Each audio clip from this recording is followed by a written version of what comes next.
The LUFS meters in levels are extremely accurate at displaying the perceived loudness of audio material. The LUFS scale was introduced primarily to outline broadcast standards to keep the perceived volume of the different shows and adverts the same. This is called loudness normalization, and it stops the consumer from constantly reaching for the remote to control the volume.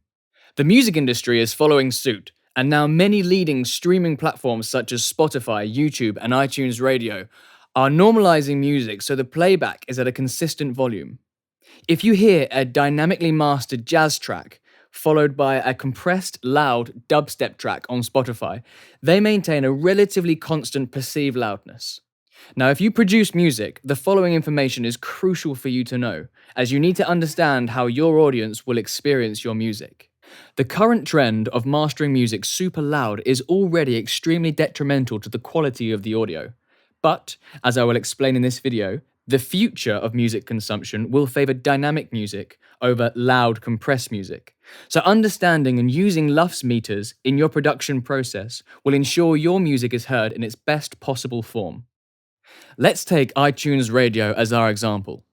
iTunes Radio streams audio at around -16 LUFS. If a track has a loudness level of -8 LUFS, iTunes Radio will lower the volume of that track to -16 LUFS. If a track is -23 LUFS, the volume will be increased to -16 LUFS.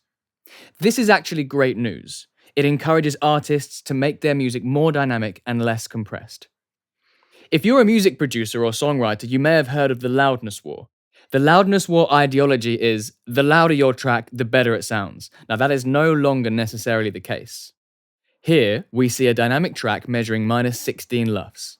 You can see, just by looking at the waveform, that the transients are all intact and have plenty of room to breathe.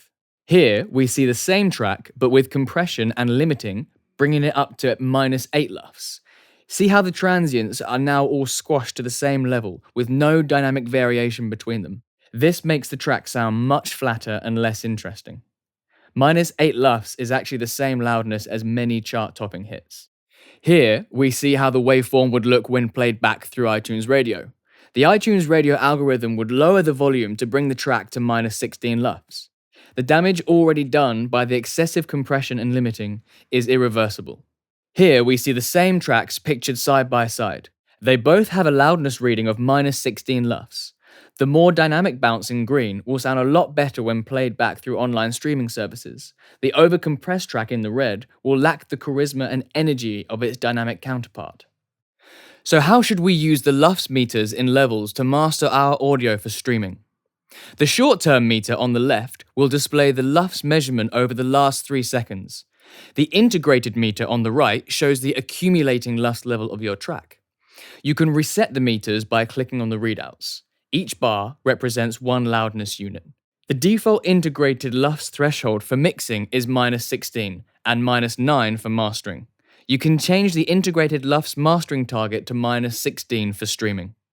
If your track is breaching the threshold during mixing, you could reduce the amount of compression or limiting to both reduce the loudness and increase the dynamic range. Alternatively, if you didn't want to change the compression, you could lower the overall volume of the mix using a gain plugin on the output bus. If you wanted to increase the LUFS value of your track, you could increase the overall volume using a gain plugin. Levels will warn you if you breach your headroom threshold. If you still wish to add some loudness to your track, you could compress the elements within your mix, or even add some parallel compression. If your track is breaching the threshold during mastering, you could reduce the amount of compression or limiting. You could also tweak the plugins that are adding gain.